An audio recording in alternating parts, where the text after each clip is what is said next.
and welcome to the premiere episode of Tech Bytes, right here on Bilyonaryo News Channel. I'm Jeffrey D., information security expert and former Undersecretary of the Department of Information and Communications Technology. Each week, we'll break down the latest tech innovations, challenges, and how they're shaping our daily lives. Now let's jump into this week's top tech headlines.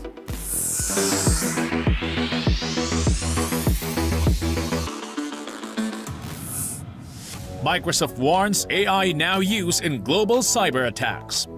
A new report from Microsoft shows that countries like Russia, China, Iran, and North Korea are using AI to create fake online content and target government systems.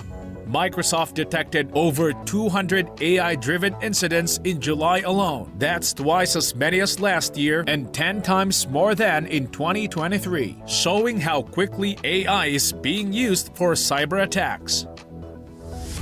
Viettel Cybersecurity brings global meetup to Manila. The biggest cybersecurity minds are coming to Manila this November for VCCTRL Manila 2025.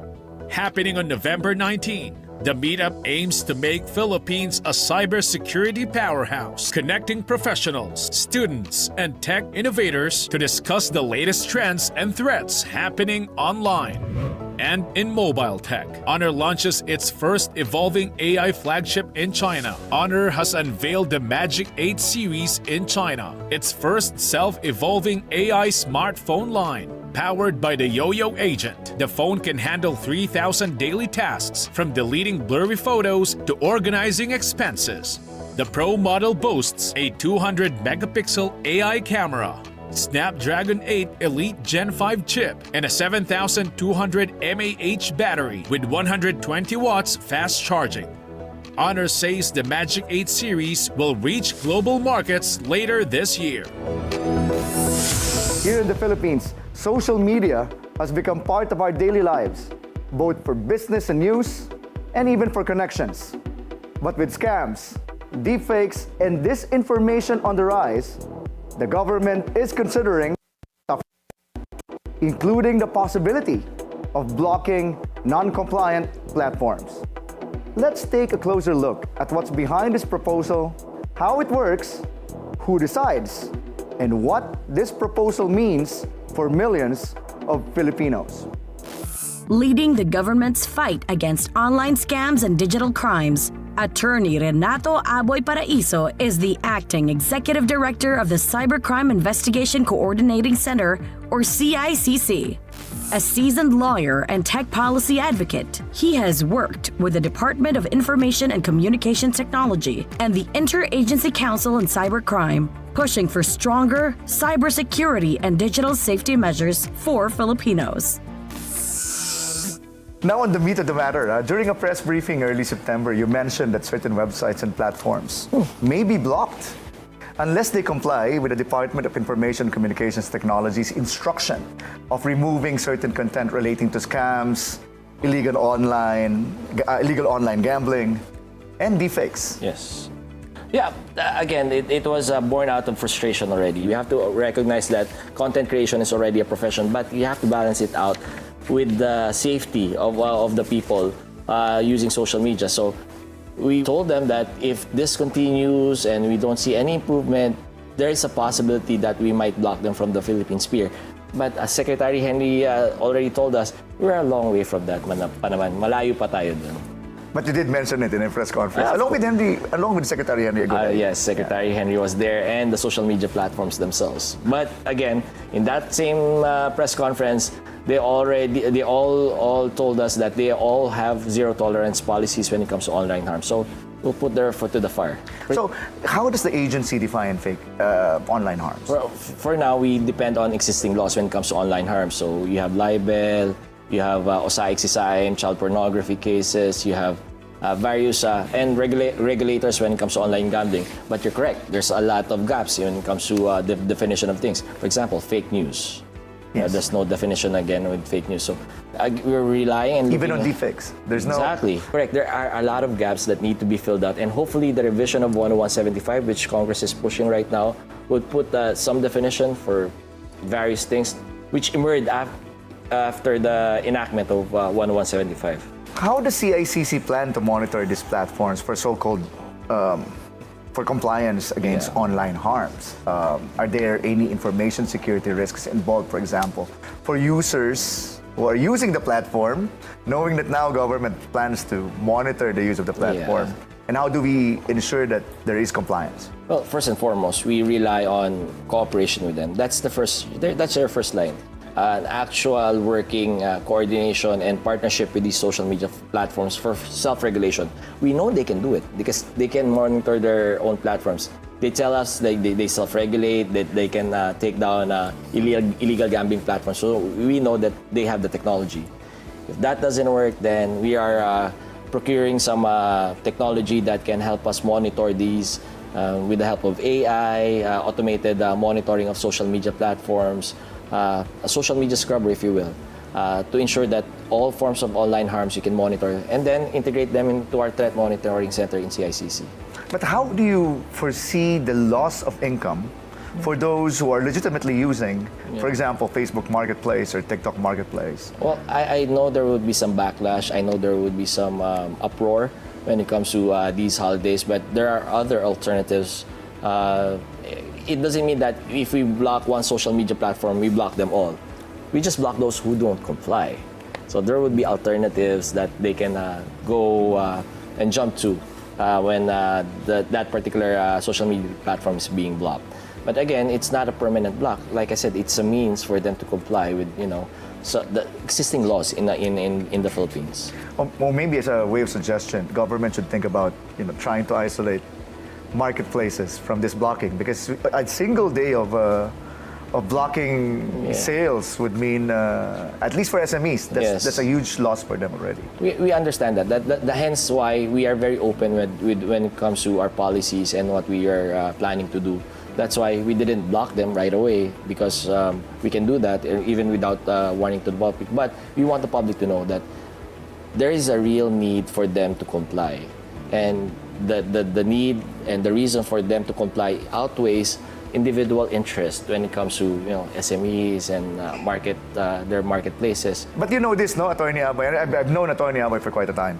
You're a very good lawyer. You know for a fact that there were provisions in the cybercrime law, RA 10175, which was repealed and was declared by the Supreme Court as unconstitutional. One of which is the blocking of websites. Yes, without. Do you think the Supreme Court is now open to this kind of discussion? I understand this happened like 13 years ago, or more than a decade ago. What are your thoughts on this? Yes, I think based on the discussions we now have with the Supreme Court, I think that the landscape has changed so much drastically from when 1175 was enacted and then later on was questioned to where we are right now. Proliferation of fake news, misinformation, disinformation. It is bad. And even the justices have been subjected to fake news. And it's the clamor also of the justices. That's why, hence, the close partnership with the SC through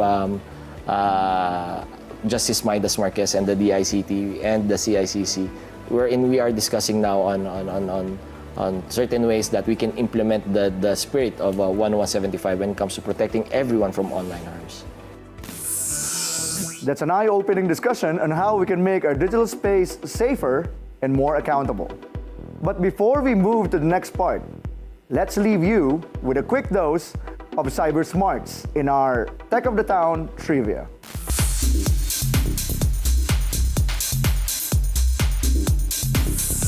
Did you know that phishing scams initiate 80 to 95% of all human-associated breaches? So if you see an unexpected reset your password message, but you didn't trigger it, it's almost certainly malicious. So stay alert. Think before you click any link and protect your digital identity. Up next, e-commerce advocate Janette Toral shares how social media regulation could affect online sellers and everyday users.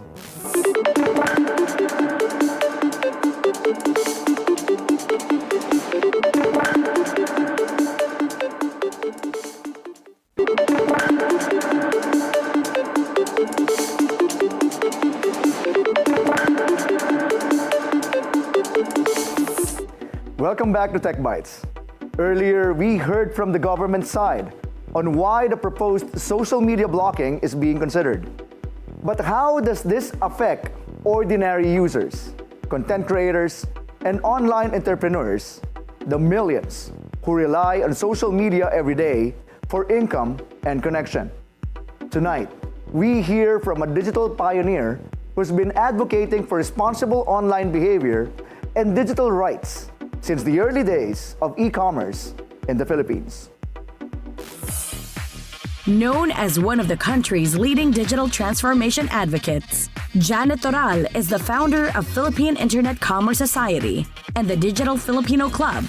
She has championed e-commerce education, digital rights awareness, and online consumer protection for more than 2 decades. She co-authored the landmark e-commerce law of 2000 and continues to lead initiatives that promote responsible use of technology and online platforms. So, can you briefly share with us the digital rights of Filipinos? Do you think existing laws are sufficient to protect the public against online harms? I think what happened with all the rights that we have as human beings, no, that is covered by our consumer rights, our rights as Filipinos, what the e-commerce law or Republic Act 8792 did is that these rights also extended in its electronic manifestation. Mm-hmm. So if you're entitled to free speech in the traditional world, that also gives you the same entitlement to the electronic world. And then of course, napasa yung cybercrime law of the Philippines. Kasi noong unang mapasa yung e-commerce law, may provision siya for hacking and cracking. Pero hindi naging very detailed yung pag-aalat ng budget, paano siya i-implement ng mga kapulisan, no? Kaya doon pinunuan ni cybercrime law yung kakulangan na nasa e-commerce law. Pero at the same time... And these are 12 years apart. Yes, right? and kasi magkapatid na lumabas si Cybercrime Law at si Data Privacy Act, di ba? Yeah. Tapos ang ginawa ni Cybercrime Law, talagang in-explain niya yung process kung paano gagawin ng kapulisan yung kanyang duty para at the same time, yung mga tao din na maari maging biktima rin ng false accusation, alam din nila yung SOP na sinusunod. Now, nung napasa naman si Data Privacy Act, mas nag-strengthen pa yung rights ng mga Filipinos because mas na-articulate natin yung right nila to data privacy. Kasi sa e-commerce law, sinasabi natin na kung sino yung owner ng data, siya yung may absolute right to it. Para merong simpleng naka-write up doon, kaya nga that paved the way for the data privacy guidelines. Pero nung lumabas na yung Data Privacy Act, mas kinlarify na kung ano yung personal information, ano yung sensitive personal information, may right ka na ipa-remove yung data mo, may right ka na malaman kung halimbawa na decline ka. At saka kung paano siya pinoprocess, may right kang ipatanggal yung information mo. Kaya kung tutusin, pag tiningnan mo yung rights natin, mas na-empower pa nga yung mga rights natin. Kasi pag pinagpatong-patong mo itong 3 batas na to, talagang na siya, no? Nag-level up pa yung mga rights natin. Kapag recently, napasa rin ang Internet Transactions Act of 2023. Yes. Pero yung Internet Transactions Act that paved the way for the E-commerce Bureau. So, yung consumer complaints natin ngayon, mas in-strengthen siya. Kasi before, kapag halimbawa bumili ka sa platforms, yung mga shopping platforms natin, yung platforms, hindi sila accountable. Kasi sinabi sa e-commerce law, pag service provider ka lang, hindi ka dapat accountable. Pero sa Internet Transactions Act, kinorek na nila yon, no? Kasi syempre nakita, hindi pwede, kailangan maging accountable sila. So doon tayo, parang nag-mature na tayo on that. Nakita na natin na dapat may accountability sila. They're expected to perform better due diligence. So there is now a law that actually penalizes platforms also in behalf of the sellers. The Internet Transactions Act penalized both the seller and the platform. Okay. So that's good to hear. The public should know that. So, they know, so we can also file a case against the platform. Let's say Lazada, Shopee, or Facebook Marketplace. Kumbaga, hindi nila pwede sabihin na hindi sila liable kasi sila yung nagbigay ng channel for these sellers to be known to the public, di ba? Kaya kung tutusin, maraming ini-implement ngayon para i-safeguard ang consumer. So siguro kailangan lang talaga mas mag-align pa lahat ng mga initiatives na to para pumasok sa kaalaman ng mga consumers natin. So Ms. Janet, let's go to the meat of the matter. I understand that you are one of those who actually questioned several provisions of RA 10175 or the Cybercrime Act of 2012, which created CICC. We had earlier Attorney Aboy. And which led to the Supreme Court declaring as unconstitutional certain provisions, one of which is the blocking of websites. And now here we are, government is proposing a regulation where they can impose holidays for social media platforms who fail to comply with the government regulations. Are your thoughts on that? Pinaplano pa lang naman nila yon. Pero I think kailangan pagmuni-munihan nila mabuti yon. Kasi di ba nakita naman natin what happened to Nepal recently, di ba? Yung Gen Z uprising ng Nepal started, parang, hindi naman started, parang yun na yung last straw, no? Yung binlock yung mga social media websites. Talagang, diba, pagkingnan mo, nagsimula sila lumabas, nagrally sila, nagalit talaga sila. Nung mawala yung access sa Facebook, sa Twitter, sa YouTube, nagalit talaga sila kasi para sa kanila, ikinocurtail yung free speech. And I think government and I think whoever are the parties involved will also need to reflect on that. Yung sa side ng history pagdating sa cybercrime law, actually, nung pinasa siya, kahit na hindi ako nag-lobby for it, pero I was one of those who are actively defending the cybercrime law. Pero dahil nakikita rin nga na dapat magkaroon ng clarity kung okay ba siya o hindi. O sige na, nakipirma na rin ako para malinawan siya. Pero may valid points din naman kasi di ba naalala natin no, sinasabi nila, tama ba na dapat i-block yung website? Yung Correct, yes. Siguro at that time, cybercrime prevention was too early because hindi pa nila nakita yung kakayahan ng mga kapulisan natin in action. Yung ating mga enforcement. Baka ngayon, mas mataas na yung trust, mas mataas na yung paniniwala sa capability. But let's build on that statement, Ms. Janet. Do you think, I mean, we also asked Attorney Aboy about this, do you think that social media platforms are doing enough to curb online harms? Because let's face it, marami naman talagang online harms. There is bullying, there's even this mga challenges that are happening there, and which coaches our children to do self-inflicted harm. Pero the platforms are not the one doing that themselves. It's the people who are using the platforms. Kaya siguro, babalik tayo ulit dun sa... Kaya nga, di ba, punta tayo sa soft skill side because there are so many things that tech cannot solve on its own. Therefore, kaya pag pinag-uusapan natin yung mga challenges na nakikita natin, mga culture dynamics yun na nagbabago na kailangan i-address natin separately. Hindi talaga siya, di natin pwedeng i-point yung blame na sa social media platform. Kasi tao pa naman. So it should be holistic. Tao naman ang gumagawa ng mga problemang yun.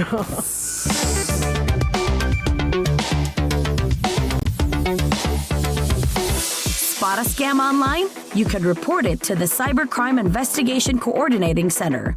Call Hotline 1326 for 24/7 assistance. Stay safe online.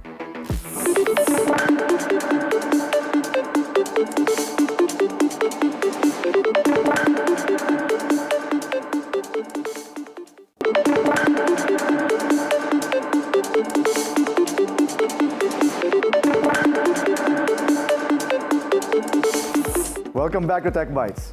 Before discussing the proposed government policy and social media blocking, we'll take a viewer question about tech issues. Let's begin.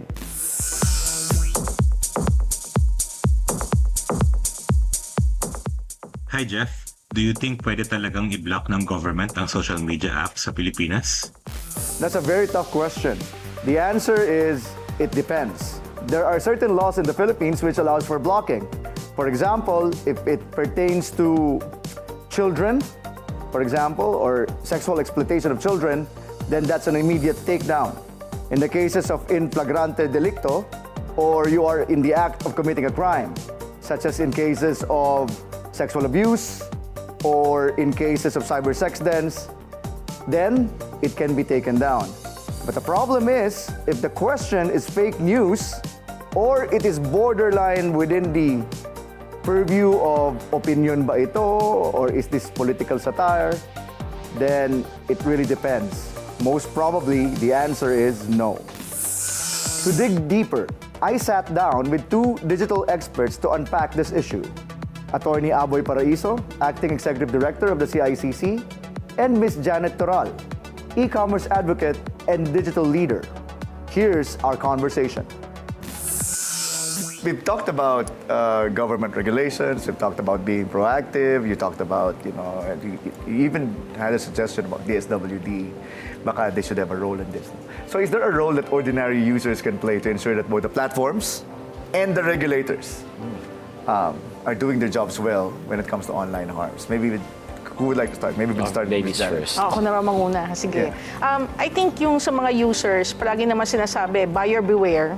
Diba? Think before you click. Ang dami nating naririnig dyan. So I think nandun pa rin yung pagkakaroon ng precaution, increase our digital media literacy, increase our e-commerce literacy, increase our cybersecurity literacy. We take the initiative to learn more about things before believing them. Huwag tayo maging gullible, ika nga. And, but of course, we cannot do it alone. The platforms also have to do their part kasi they are liable under the law when they don't do it. Parang ano lang yan sabihin mo sa akin na bawal mag-hack pero you make it easy for people to log in na kahit na mali yung password nila or something, no?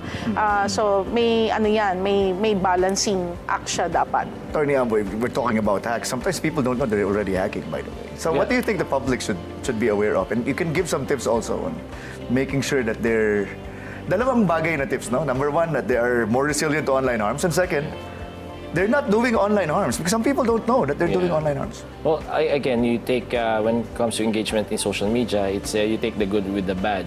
Hindi pwedeng you reap all the benefits, you get all the rewards and the ease of social media without thinking about the liabilities and responsibilities that come with it. I think that, again, Ma'am Janette pointed it out, marami ng advocacy campaigns dyan, think before you click.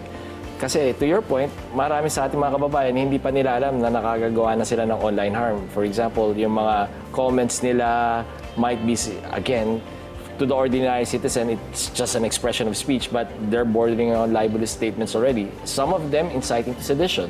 So that may subject them to liabilities as well. So again, it's engagement with social media. If you enjoy social media, be aware and be responsible of all your obligations in the social media platforms as well. Thank you. Thank you so much, Attorney Aboy and Janette, for joining us and giving us such valuable insights. It's always a pleasure to learn from our experts, and we hope that you can visit us here again on Tech Bytes.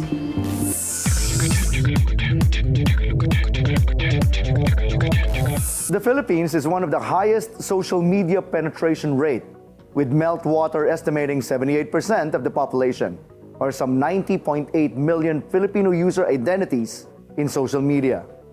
The Meta ecosystem, which is Facebook, Messenger, and Instagram, have the most number of users among social media platforms. In average, Filipinos spend 3 hours and 32 minutes in social media.